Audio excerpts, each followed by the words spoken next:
देवी ने इसे सजा दी है। मुझे कमरे में कैद करके वहाँ खुद चली गई थी ना, उसकी इसे सजा मिली है।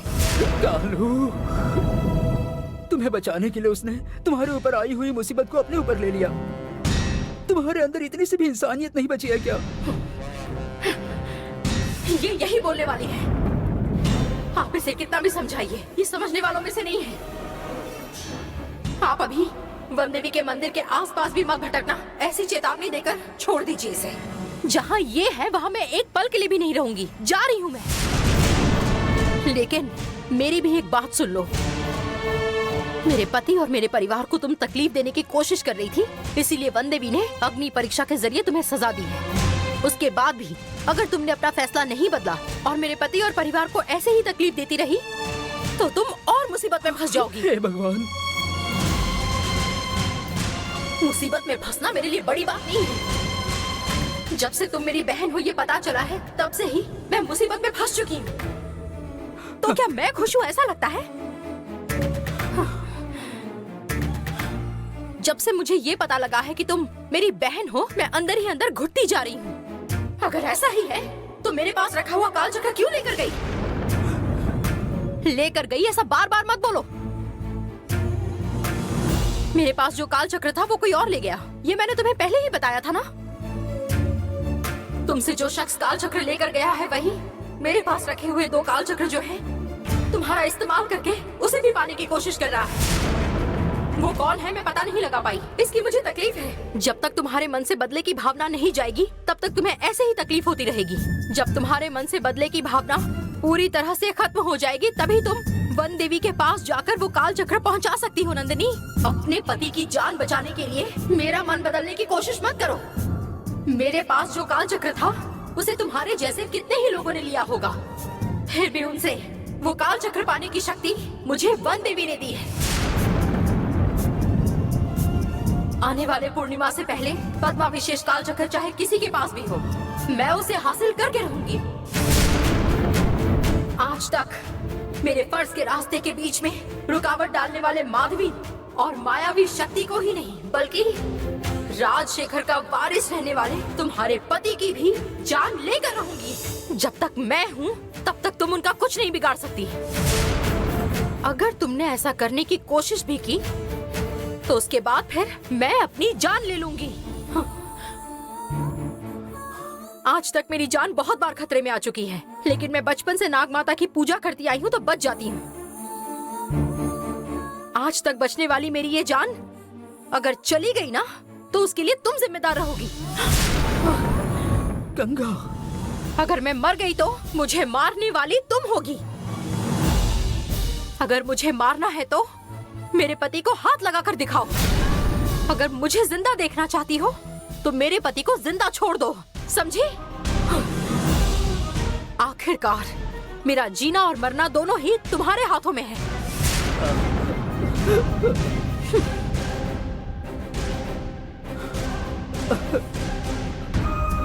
देखा नंदिनी, वो कैसे बोल कर गई है, देखा ना? किसी भी हालत में तुम उसकी मौत के लिए जिम्मेदार मत बनो नंदिनी। मुझे किसी की भी परवाह नहीं है। मेरी बहन के प्यार की खातिर मैं अपने फर्ज में कमी नहीं रहने दूंगी। अब मेरे लिए सिर्फ अपना लक्ष्य पूरा करना ही जरूरी है। मेरे लिए मेरी माँ को दिया हुआ वचन पूरा करना जरूरी है। उसके लिए जो कुछ भी करना होगा वो मैं करूंगी। और इन सब के बीच में आने वाले ये रिश्ते नाते मेरे लिए जरूरी नहीं है।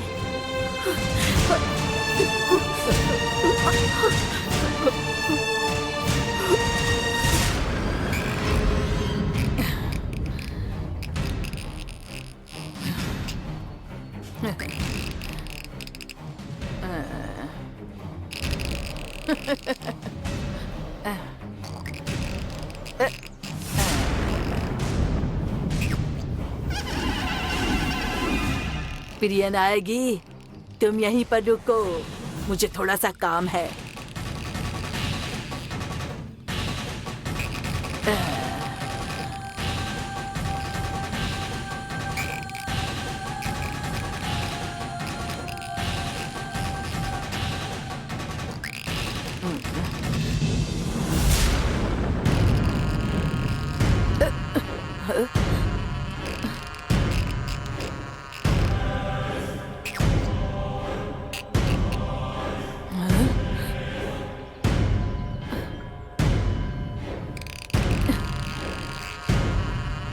ए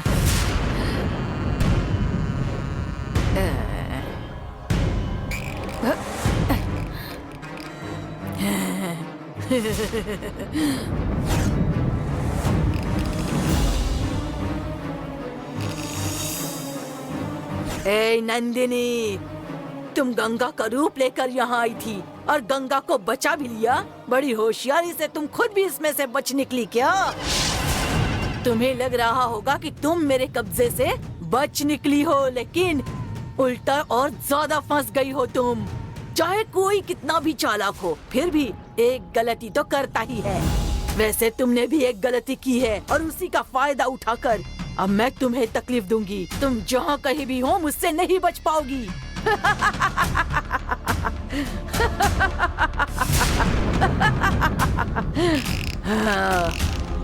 प्रियन आएगी। हमारी योजना चौपट करके चली गई वो नंदिनी, लेकिन वो खुद इसमें फंस गई है और अब वो हमारे कब्जे में है। इसी का इस्तेमाल करके हम अपने काम की शुरुआत करेंगे।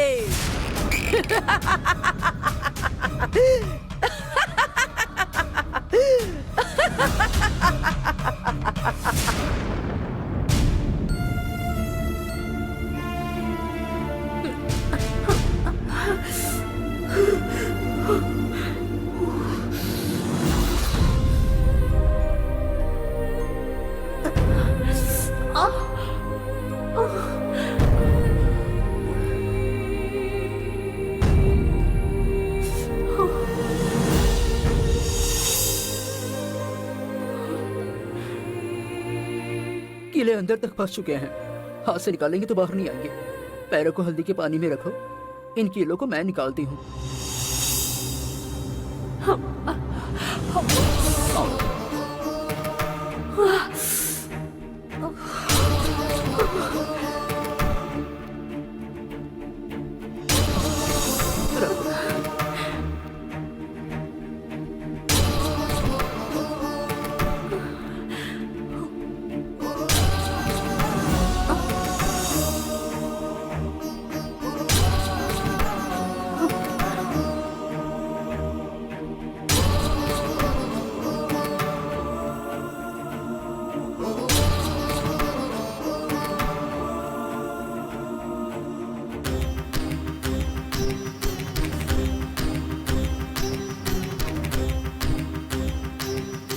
अठारह सीढ़ियों के ऊपर जाकर बैठने वाला, इंसान की मुसीबत में रक्षा करने वाला, अपने भक्तों को चमत्कार दिखाने वाला, पैरों के पायल को झुनझुन बजाने वाला, आंखों की पुतलियों को लाल करके जमीन और आकाश में तांडव करने वाला, पूरी दुनिया पर राज करने वाला, जड़ा बार महाधीर सुरा, महा महा महा महा कालू।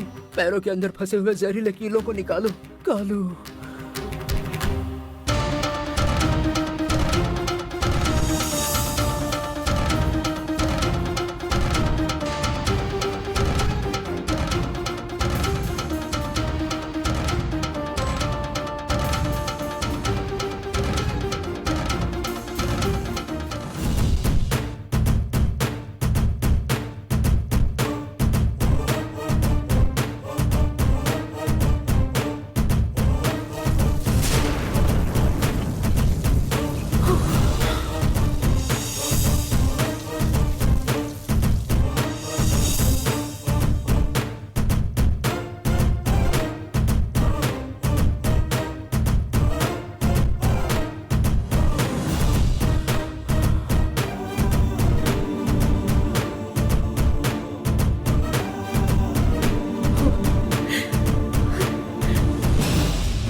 पिताजी, पैर में फंसे हुए कीले बाहर आ गए। कुल देवता कालू के विभूति के सामने कोई भी जहर हो, उसे बाहर आना ही पड़ता है। हल्दी का पानी नीला पड़ चुका है। इतना जहर मिलाया था। जड़ों का जहर निकालकर कीलों पर लगाया गया था। मतलब ये किसी मांत्रिक विद्या जानने वाले का ही काम हो सकता है। वन देवी के मंदिर में मेरी नजरों के सामने ना आकर गायब हो चुका मांत्रिक विद्या जानने वालों ने ही ये काम किया होगा पिताजी। लेकिन वो कौन है ये मैं ढूंढ नहीं पाई। इस दुनिया में अदृश्य रहकर भला करने वाले लोग खुशी से जीते रहते हैं, लेकिन अदृश्य रहकर बुरा काम करने वाला कोई भी खुशी से नहीं जी पाया है। इस मांत्रिक विद्या के सूत्रधार को बाहर आना ही होगा। ये सब किसने किया है ये हमें बहुत जल्द ही पता चल जाएगा। ये देखो, अब तुम ज्यादा मत सोचो, हमें बाहर जाना है। तुम जल्दी से नहाकर तैयार हो जाओ। ठीक है पिताजी।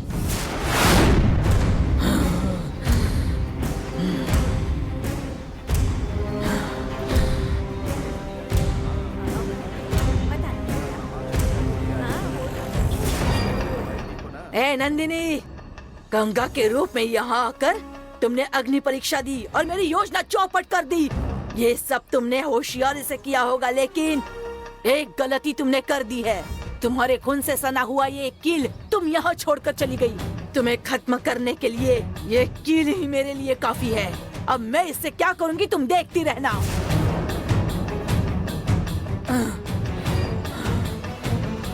पद्मनादाय रघुवर्याय सुचिंद्राय कागभुजंड जयम।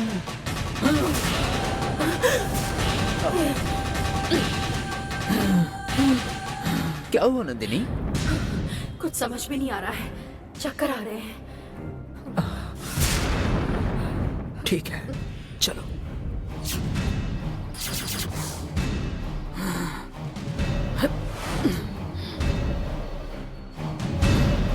पद्मनादाय रघुवर्याय सुचिंद्राय कागभुजंड जयम। नंदिनी, क्या हो रहा है?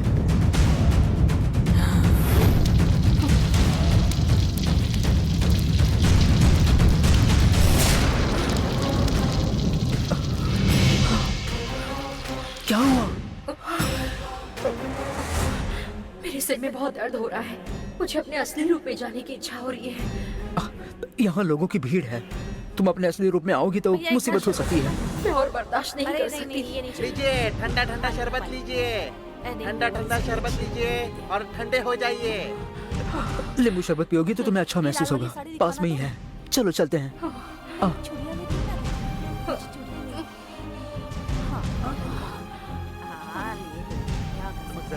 भैया, एक नींबू शरबत दीजिए। हाँ देता हूँ।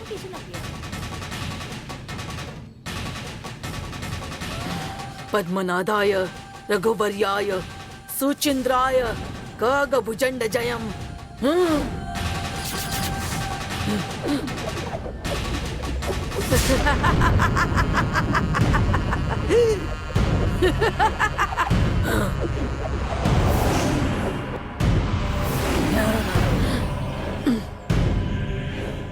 वो नंदिनी इस वक्त जहाँ कहीं भी है, मेरी आंखों के सामने मुझे दिखा दो।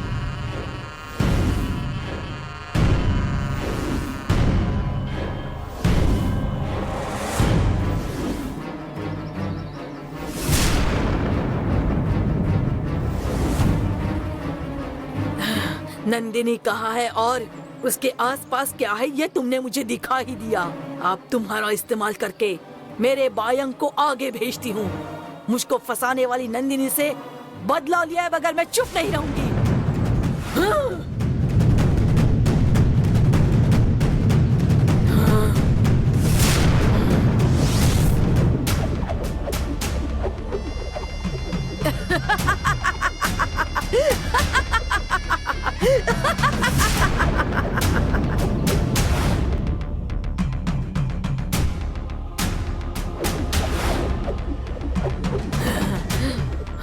अरे थोड़ा कम करिए, बहुत बहुत अच्छा है। अरे ये क्या, गाड़ी रुक क्यों नहीं रही है? ये लीजिए। आओ, इस कील के पास आओ, आओ। ये कैसे दिया? ये लो बेटा। यहाँ आ जाओ। इस कील के पास आओ।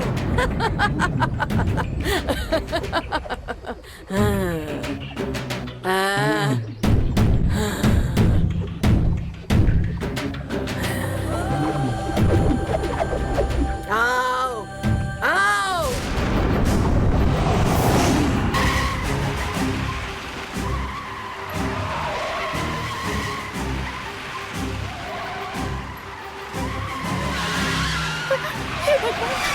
ब्रेक कर रहे हैं? हट जाइए, हट जाइए रास्ते से। अरे ऐसी गाड़ी कौन चलाता है?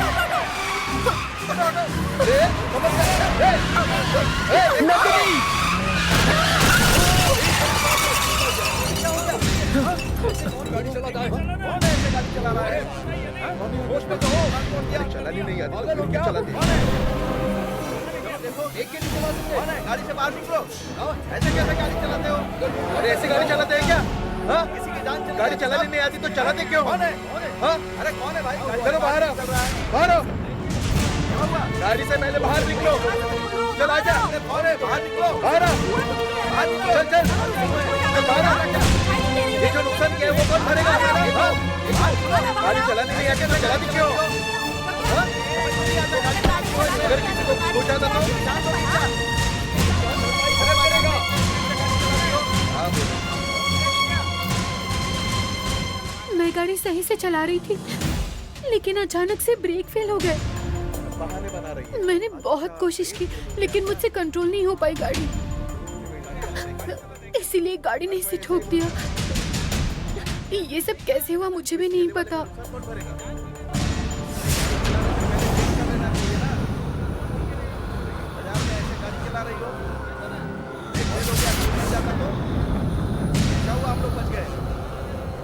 मैंने ये सब जानबूझकर नहीं किया, मुझे माफ कर दीजिए। क्यों? खुद तुमने गाड़ी को ठोक दिया है और अब ये सब कैसे हुआ? ऐसा नाटक कर रही हो? नसीब अच्छा था, इसीलिए किसी को कुछ नहीं हुआ। किसी की जान चली जाती तो क्या किया होता बताओ? हाँ बराबर है। हाँ अब देखो, इतना सब कुछ होने के बाद भी ऐसे खड़ी है जैसे कुछ हुआ ही ना हो। अब हम देखते हैं कि तुम यहाँ से कैसे भागती हो। अरे हम इतना बोल रहे हैं लेकिन ये चुपचाप खड़ी है। ये चुप है क्योंकि इसे पता है इसकी गलती है। हाँ। अगर गाड़ी चलानी नहीं है।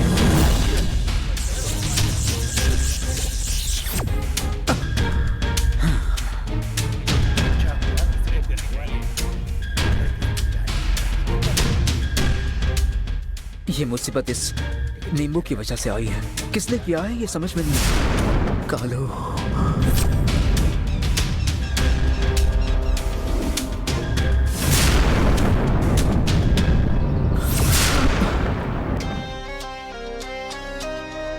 ये सब कुछ करने वाला बहुत शक्तिशाली है, इसलिए कौन है ये दिख नहीं रहा है, लेकिन जिसने भी ये किया होगा अब ये उसी के पास वापस भेजती हूँ।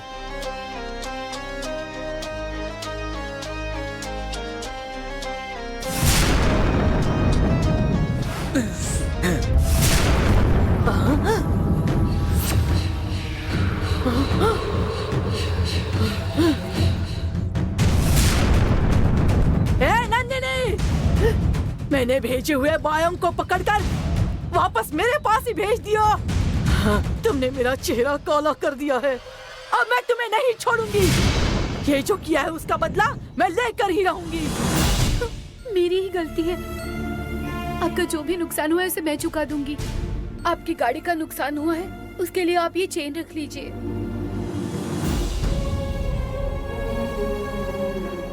ये लीजिए। तो ये लो भाई। हाँ ठीक है। ये देखिए, इसमें इस लड़की की कोई गलती नहीं है। सच में इसकी गाड़ी के ब्रेक अचानक फेल हो गए थे। सब कुछ अचानक हुआ तो ये बेचारी लड़की भी क्या कर सकती है। अच्छा हुआ भगवान की दया से किसी को कुछ नहीं हुआ। आप अपना बड़प्पन दिखाकर इसे माफ कर दीजिए। आप कह रही हैं इसीलिए हम इसे माफ करते हैं। अब दीदी ने समझा है ना, कोई कुछ भी नहीं कहेगा। चलो निकलो निकलो, यहाँ से निकलो। चलो चलो जाओ जाओ। चलो ठीक है, हाथ कह लगाओ। दिया तो क्या करें? संभल उठाओ भाई, उठाओ। इसे उठाओ। अभी यार ये चेन बेच कर कितना मिलेगा पता नहीं। हाँ, जोर लगाओ। आपका बहुत बहुत शुक्रिया दीदी। अब तुम्हारी कार में कोई खराबी नहीं है, तुम आराम से घर जाओ। ठीक है पिताजी। आप ठीक तो हैं? गंगा, आप यहाँ क्या कर रही हो? मैं गंगा नहीं हूँ। मैं पहले ही जो कुछ हुआ उससे परेशान हूँ, अब और ज्यादा परेशानी मत बढ़ाइए। कहा ना मैं गंगा नहीं हूँ, तुम्हें सुनाई नहीं दे रहा?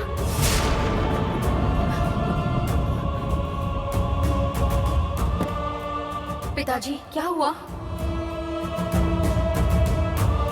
ठीक है ठीक है। हाँ, ठीक है वहाँ पे रखना पड़ेगा। थोड़ा कम करो। हाँ हाँ ठीक है मंदिर है ना मंदिर का। ठीक है ठीक है। मैं अकेले ही कब से तुम्हें हेलो हेलो बोल रही हूँ, तुम्हें सुनाई नहीं दे रहा है क्या? तुम्हारी शॉपिंग हो गई क्या? हाँ हो गई। अब मैं बस 10 मिनट में पहुंच रही हूँ, ये बताने के लिए कॉल किया था। रखती हूँ। हाँ? हाँ।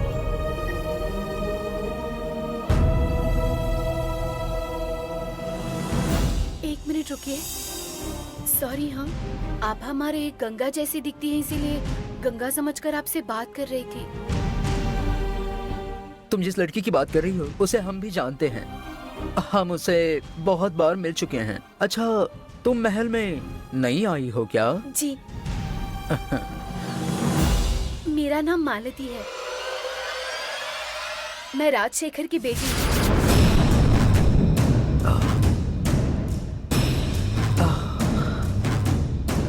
राजशेखर की बेटी?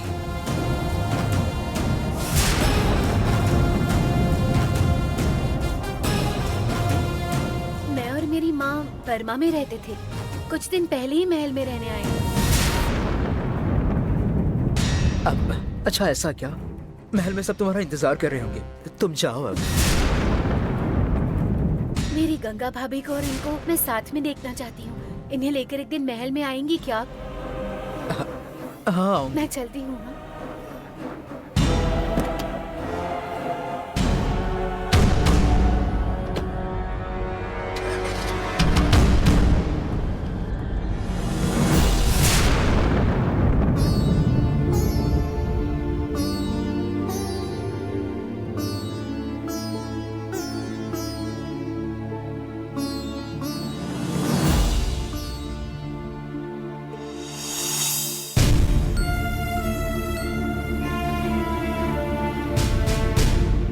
गंगा, मैं आपको कुछ बताना चाहती हूँ। तुम्हारे बताने से पहले मैं तुम्हें एक बात बताऊं? क्या बताना है?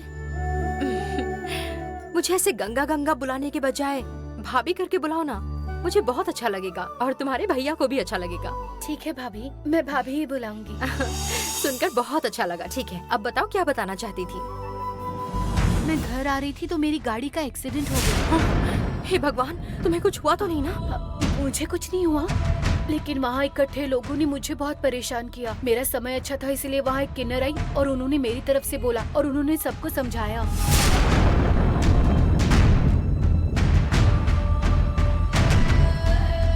हमारी कोई जान पहचान नहीं है, फिर भी मेरे लिए एक किन्नर ने आकर मेरी तरफदारी की इस बात की हैरानी हुई। लेकिन उसके बाद जो हुआ वो तो और भी हैरान करने वाला था। ऐसा क्या हुआ? बिल्कुल आपकी ही तरह दिखने वाली एक लड़की को मैंने देखा। आप समझकर मैंने उससे बात की। तुम जो समझ रही हो वो मैं नहीं हूँ, ऐसा उन्होंने सीधे मेरे मुंह पर कह दिया। और उसके साथ जो किन्नर थी वो आपको पहचानती है, ऐसा कहा। आप उन्हें जानती हैं क्या? जानती हूँ। पता होते हुए भी गंगा ने राजशेखर की एक बेटी है ये बात मुझसे छुपा कर रखी। वो लड़की तो अभी कुछ दिन पहले ही बर्मा से उस महल में आई है, ऐसा कह रही थी ना?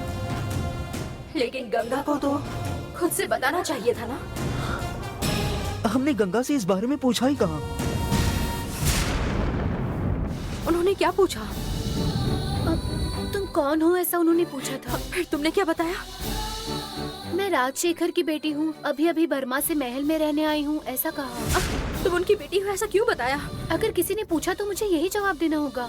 सबके सामने तुम पापा जी की बेटी हो गर्व से कह सकती हो, लेकिन उनके सामने बिल्कुल भी नहीं। क्यों? उनका हमारे परिवार के साथ कोई झगड़ा है? उन्हें बताने के बाद कुछ प्रॉब्लम होगी क्या? क्यों नहीं होगी? राजशेखर का और उन इकलौता बेटा होगा ऐसा हम समझ रहे थे, लेकिन अब उसे एक और बेटी भी है ये जानने के बाद मुझे तकलीफ नहीं होगी क्या? मैं इतने गुस्से में थी कि उसे वहीं खत्म कर दिया होता। तुम बेवजह तुम्हारे गुस्से के बीच में उस लड़की को मत लाओ। पहले वो लड़की कौन है इसकी जांच पड़ताल करनी होगी। इन सब से अगर तुम दूर रहोगी तो ही अच्छा है। अभी कुछ देर पहले आपने मुझसे हक से भाभी बोलने के लिए कहा। अब उनके बारे में पूछने के बाद आप मुझे परायों जैसा उनसे दूर रहने के लिए कह रही हैं। मैं भी इस परिवार की ही एक हूँ ना। वो कौन है मुझे बताइए ना। उनके बारे में बताना चाहिए, इतने खास नहीं है वो। इतना ही नहीं, तुम्हारे भैया भी उन्हें पसंद नहीं करते हैं। इसलिए अगर वो वापस कभी मिलेंगे तो उनसे बात मत करना। आपकी बातों से ऐसा लग रहा है कि हमारे परिवार के साथ उनकी कोई दुश्मनी है। जिनकी हमारे परिवार के साथ दुश्मनी है उनके बारे में किसी भी बात को जानना मैं जरूरी नहीं समझती हूँ। अब वो वापस अगर मुझे कहीं मिले तो मैं उनसे बात नहीं करूँगी भाभी। अब कैसे होशियार की तरह कह रही हो? तुम शॉपिंग करने गई थी ना, मेरे लिए क्या लाई? आपके लिए कुछ भी नहीं लाऊंगी क्या? रुकिए। आइए ना भाभी। वो लड़की खुद अपने मुंह से राजशेखर की बेटी है ऐसा कह रही थी, और आप भी मेरे गुस्से के बीच में उस लड़की को मत लाओ ऐसा कह रहे हैं। आखिर राजशेखर का उसके साथ क्या रिश्ता है, ये मुझे पता चलना चाहिए। आप मुझे ये ढूंढ कर बताइए। 100 गुनहगार बच गए तो भी चलेगा, लेकिन एक मासूम को सजा नहीं होनी चाहिए, ऐसा उसूल है। इसी उसूल की खातिर तुम्हें जांच पड़ताल करने के लिए कह रही हूँ, लेकिन तुम्हारे अंदर बिल्कुल भी सब्र नहीं है। अब तुम्हें इसी वक्त वो राजशेखर की बेटी है या नहीं ये जानना है ना। मैं ढूंढ कर निकालती हूँ, तुम जाओ मुनियप्पा को लेकर आओ।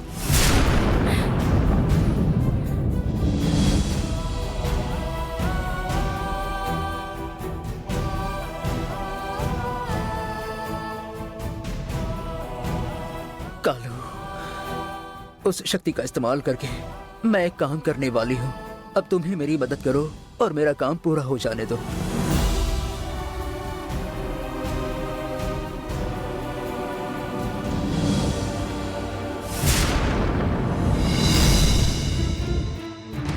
दीदी, आपने बुलाया है ऐसा नंदिनी ने कहा। नंदिनी के लिए मैं काम कर रही हूँ, उसमें मुझे आपकी मदद चाहिए। नंदिनी के लिए मेरी बेटी ने जान दी है, मैं भी जान देने के लिए पूरी तरह से तैयार हूँ। मुझे क्या करना है बताइए। नंदिनी की सफलता देखकर मुझसे ज्यादा आपको खुशी होने वाली है। और हाँ, जब तक मैं हूँ तब तक आपकी जान को खतरा नहीं होगा। भगवान के लिए आप आगे से ऐसा कुछ नहीं बोलेंगे। नंदिनी के लिए मैं कुछ भी करने के लिए तैयार हूँ, इतना ही मैं कहना चाहता हूँ। अगर आपको बुरा लगा तो मैं वापस ऐसा नहीं बोलूंगा। मुझे क्या करना है बताइए, मैं वो करूँगा। ये सेब सबकी नजरों से बचाकर महल में ले जाकर वहाँ पर किसी को खाने के लिए देना है।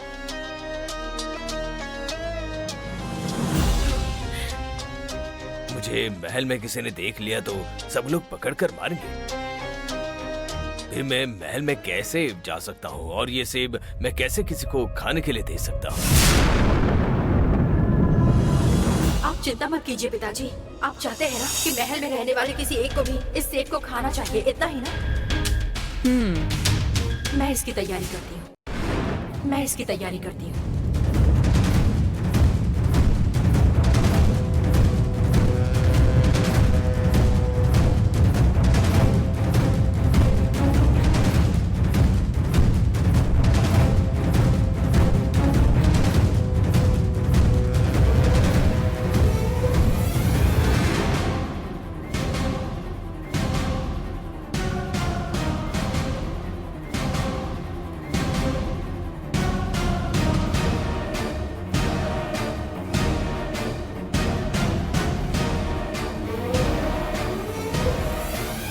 पिताजी, अब आपके पास का ये सेब इस थैली में डालिए। ठीक है।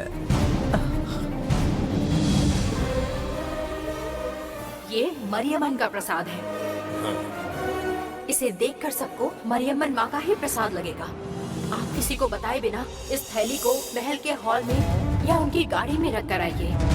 इनका काम पूरा हो जाएगा, उसके बाद जरूर कोई ना कोई ये सेब खा लेगा। हाँ, ये अच्छा सुझाव है, मैं जाकर रख कर आता हूँ। अच्छा, लेकिन ये सेब महल में किसी ने खाने के बाद हमें फायदा क्या होने वाला है? इससे क्या फायदा होगा, ये सेब खाने के बाद ही पता चलेगा। आप संभल कर जाइए और रख कर आइए। हाँ, ठीक है दीदी, मैं तुरंत जाकर आता हूँ। हाँ?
इतनी कोशिश की लेकिन कुछ भी नहीं हुआ। सब लोग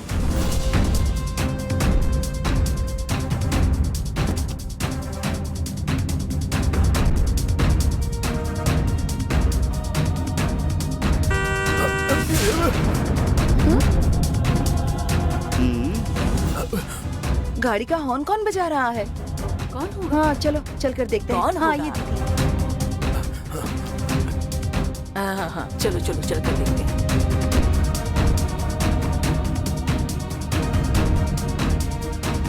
कौन होगा? हॉर्न की आवाज तो आई, लेकिन यहाँ कोई दिखाई क्यों नहीं दे रहा? वही तो,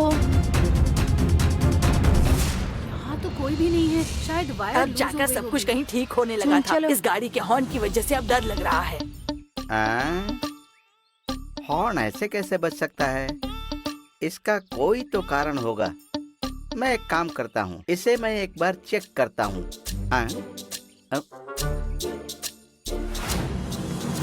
ओह, ये कैसी थैली है? देखता हूँ।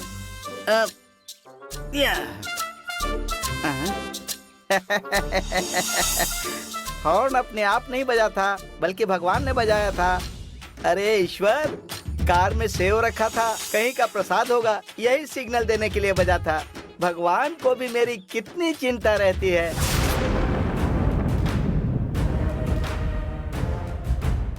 सेब कोई खाएगा, उसके बाद मुझे जो चाहिए वो मैं जान सकती हूँ। अपने वश में करने के लिए जो फल भेजा है उसे महल में किसी ने खाना चाहिए।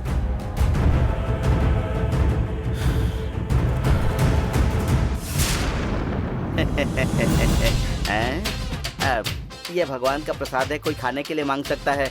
मैं पहले इसे खा लेता हूँ।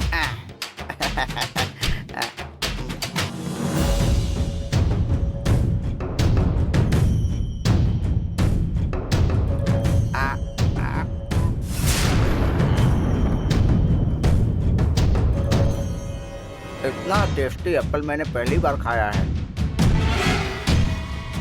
कोई तो फल खा रहा है।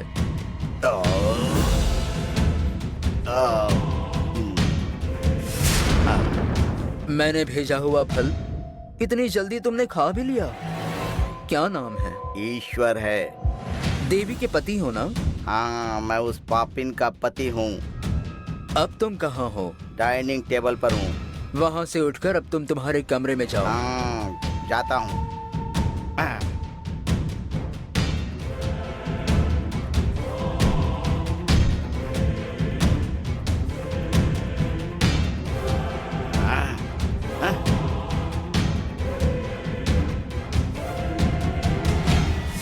कमरे में आ गया क्या? हाँ, आ गया। कमरे में कौन है? कोई भी नहीं है। दरवाजा बंद करो। बंद करता हूँ।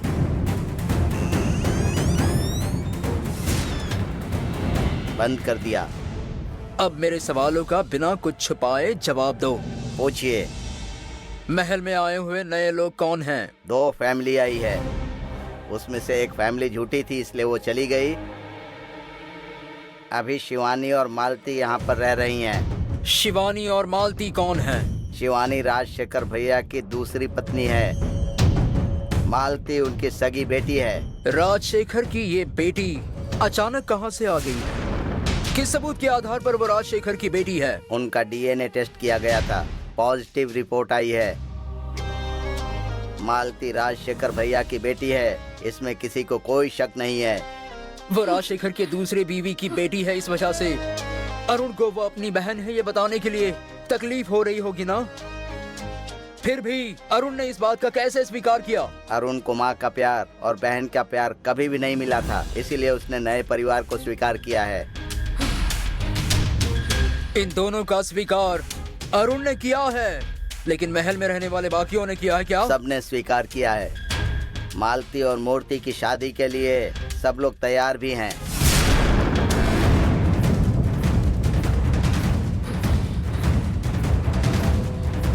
कुछ दिन पहले ही दोनों की मंगनी भी हो गई है।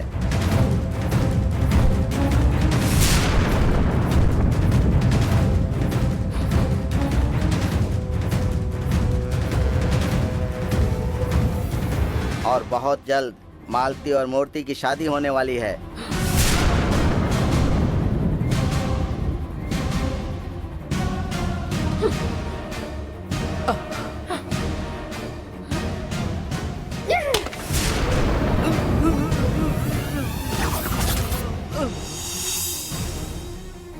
ये क्या? मैं उससे बात कर रही थी ना, फिर तुमने ये नारियल फोड़ने की जल्दबाजी क्यों की?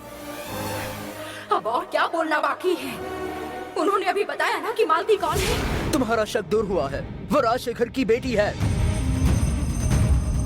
राजशेखर को सिर्फ एक बेटा नहीं तो एक बेटी भी है, ये पता चल गया।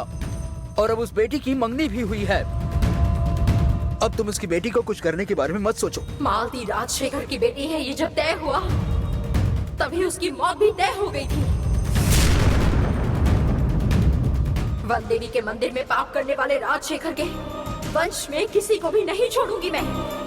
फिर चाहे बाद में जन्म ली हुई बेटी हो या चाहे जन्म लिया हुआ बेटा, मैं किसी को नहीं छोड़ूंगी। नंदिनी, राजशेखर की गलतियों की सजा उसके बच्चों को देना सही नहीं है। तुमने शक्तिनाग बनकर जन्म लिया है, धर्म के खिलाफ मत जाओ, खुद पर काबू रखो।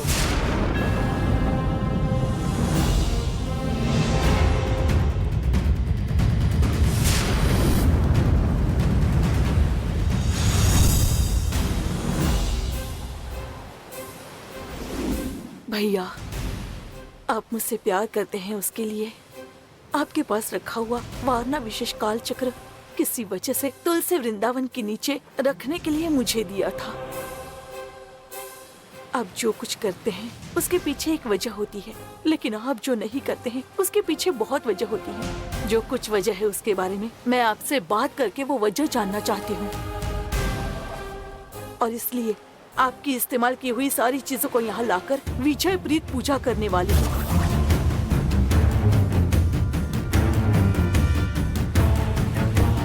माँ सिल्वी, आज जो मैं पूजा करने वाली हूँ वो सिर्फ इसलिए क्योंकि मैं अपने भैया से बात करना चाहती हूँ। उन्हें मेरे सामने ले आओ।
भैया का पिंडदान कर रही थी उस वक्त भी तुमने रुकावट पैदा की। अब मैं अपने भैया की आत्मा को यहाँ बुला रही हूँ, फिर तुम मुसीबत डालने आ गए। आखिर चाहते क्या हो? मेरे भैया से तुम्हारा क्या संबंध है, ये जानने के लिए ही मैं भैया को बुलाना चाहती हूँ। उनके आने से पहले ही तुम यहाँ आ गए। बताओ, मेरे भैया का और तुम्हारा क्या संबंध है? मैं अपने भैया के लिए कुछ भी कर सकती हूँ, लेकिन तुम आकर मुसीबतें खड़ी कर देते हो। तुम्हारी उनके साथ दुश्मनी क्या है? तुम बचने की कोशिश कर रहे हो, लेकिन तुम बच नहीं सकते। और अब इस मांत्रिक बंधन के चक्र में तुम फंस गए हो, बाहर नहीं निकल सकते। तुम कौन हो और तुम्हारा असली रूप दिखाने के बाद ही मैं तुम्हें छोड़ूंगी। बताओ, हो कौन तुम? मेरे भैया के काम में मुसीबतें क्यों डाल रहे हो? तुम नहीं बताओगे क्या? अगर तुम नहीं बताओगे तो तुम कौन हो ये मैं जरूर ढूंढ निकालूंगी। मायापुरवी मंत्र विद्या सीख कर अपनी असली पहचान छुपाने वाले तुम्हारा असली चेहरा मेरे सामने ला कर रहूंगी।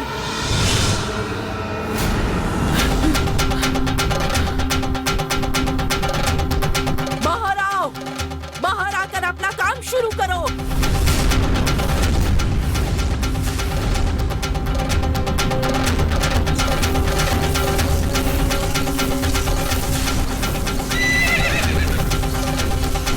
जब चाहा आ गए और फिर चले गए, ये मैं बिल्कुल बर्दाश्त नहीं करूंगी। इसलिए मैंने अब तुम्हें बंधन में बांध कर रखा है। अब मैं तुम्हारा असली रूप मेरे सामने लेकर आती हूँ। त्रिमूर्ति जंगल में रहने वाले वार्ड रानेश्वर की ये विभूति है। ओम नमः शिवाय, ओम नमः शिवाय, ओम नमः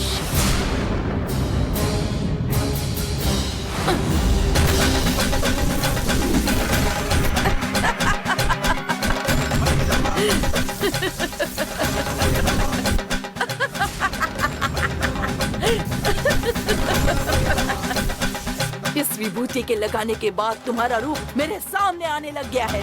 अब तुम्हारे पैर दिखने लगे हैं, वैसे ही कुछ देर बाद तुम्हारा असली रूप भी दिखने लगेगा।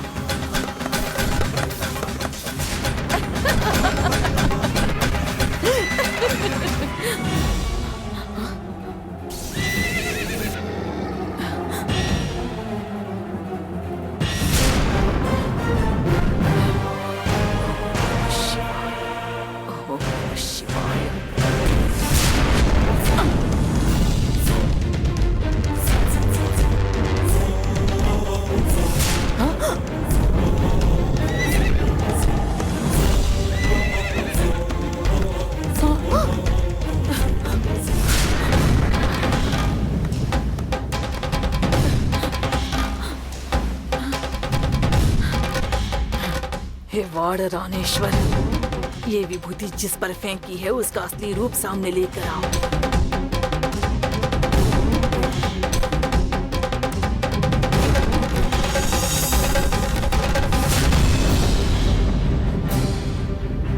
ये तो एक मर्द का पैर है। मायापुरवी मंत्र विद्या सीख कर अपनी पहचान छुपाने वाले तुम एक पुरुष हो ये पता चल गया है। जल्द ही तुम कौन हो ये भी ढूंढ निकालूंगी।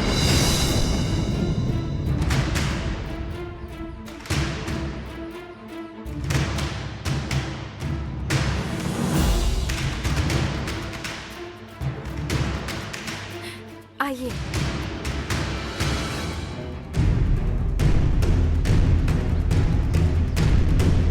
कैसी हो गंगा? मैं अच्छी हूँ। नंदिनी इस तरफ आई थी क्या? उसकी वजह से कोई परेशानी तो नहीं है ना? कोई परेशानी नहीं है। वैसे भी अगर वो परेशान करेगी तो मैं देख लूंगी।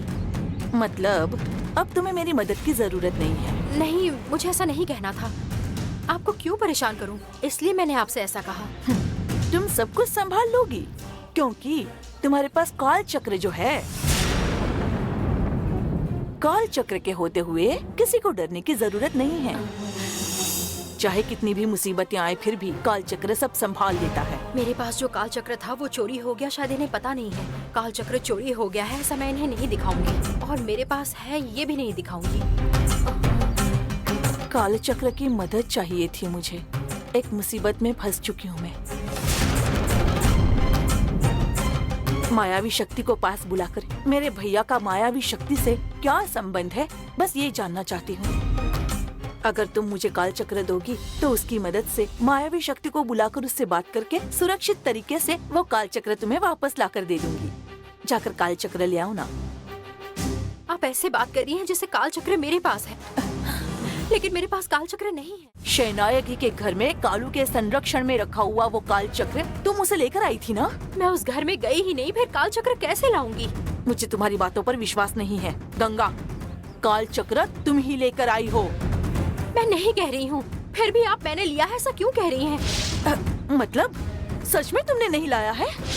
काल चक्र वन देवी की संपत्ति है, ये जानने के बाद मैं वो कैसे ला सकती हूँ? काल चक्र की वजह से पापा जी की हुई मौत को मैंने खुद अपनी आंखों से देखा है, फिर वो काल चक्र घर में लाने का नहीं सोच सकती। नंदिनी पार्वतीपुरम में अपने माँ के साथ रह रही थी, लेकिन मैं कुल देवता कालू के मंदिर में बड़ी हुई हूँ। ऐसा होते हुए कुल देवता कालू के संरक्षण में रखे हुए काल चक्र लेने की मेरी हिम्मत भी कैसे हो सकती है? और आप कह रही हैं मैं उसे लेकर आई हूँ? नहीं, वो कुल देवता कालू के संरक्षण में रखा हुआ काल चक्र अगर जिसका उसके साथ कोई संबंध नहीं होता वो उसे निकाल नहीं सकता। इसलिए मैंने ऐसा कहा। काल चक्र लाने के लिए इन्होंने मेरे साथ जबरदस्ती की, लेकिन मुझे अपने मायके वालों के साथ कोई संबंध नहीं रखना, ऐसा भी इन्होंने कहा था। फिर मैं तो उस घर में जा भी नहीं सकती। नंदिनी के पास रखा हुआ काल चक्र लोगों ने धोखे से निकाल लिया था। वैसा काम मैं नहीं कर सकती, इसीलिए मैं काल चक्र नहीं लाई। वो काल चक्र मेरे पास है। भगवान के लिए ऐसा मुझ पर शक करना बंद कीजिए। अब इतना सब कुछ बताने के बाद मैं तुम पर शक कर ही नहीं सकती। मैं अभी तुम्हारी बातों पर विश्वास रख रही हूँ, लेकिन आगे चलकर तुम काल चक्र लेकर आई हो, ये बात मुझे पता चल गई ना कि तुमने मुझसे झूठ बोलकर वो काल चक्र अपने पास रखा है, तो फिर मैं तुम्हें छोड़ूंगी नहीं गंगा।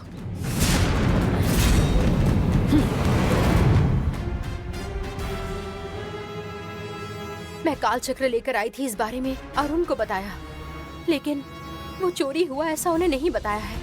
और अब ये मुझसे काल चक्र मांगने के लिए आई थी। काल चक्र मेरे पास नहीं है, ये अरुण को पता चल गया तो बहुत बड़ी प्रॉब्लम हो जाएगी। हे भगवान, माधवी को अरुण के सामने काल चक्र की बात नहीं करनी चाहिए।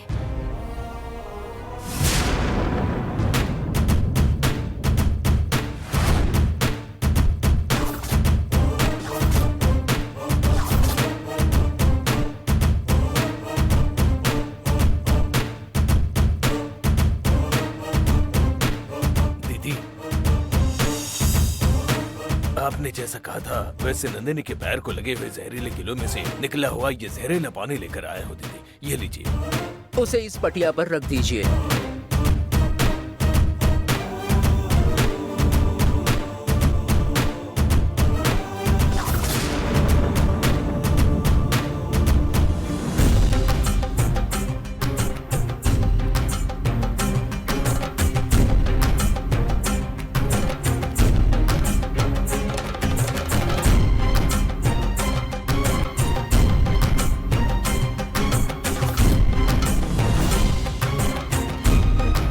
गंगा कह रही थी कि उसके पास काल चक्र नहीं है। मायावी शक्ति और भैया के बीच में क्या संबंध है ये जानने के लिए मुझे काल चक्र की जरूरत है। इसलिए यहाँ पर रखा हुआ काल चक्र निकालने के सिवा दूसरा कोई रास्ता नहीं। कैसे भी करके मुझे ये काल चक्र पाना ही होगा। तुम पूछो ना। मैं नहीं, तुम पूछो। मैंने कहा ना तुम पूछो। अरे पूछो, तुम ही पूछो ना। मैं नहीं पूछूंगी। क्या पूछना है तुम्हें? नहीं दीदी, कालू को महाभोग लगाना हो तो फाल्गुन के उत्तरा नक्षत्र में ही लगाते हैं या फिर पौष महीने में लगाते हैं, वो भी कालू के मंदिर में जाकर लगाते हैं। फिर आज आपने ऐसे अचानक कुल देवता कालू को महाभोग लगाया है, ऐसा क्यों किया है आपने? यही पूछना चाहती थी मैं। फाल्गुन के उत्तर नक्षत्र और पौष मास में लगाने वाला महाभोग कुल देवता कालू को मैं हर साल लगाती हूँ, लेकिन आज लगाया हुआ ये महाभोग नंदिनी की मुसीबत दूर होनी चाहिए, इसलिए कालू को लगाया हुआ ये विशेष महाभोग है।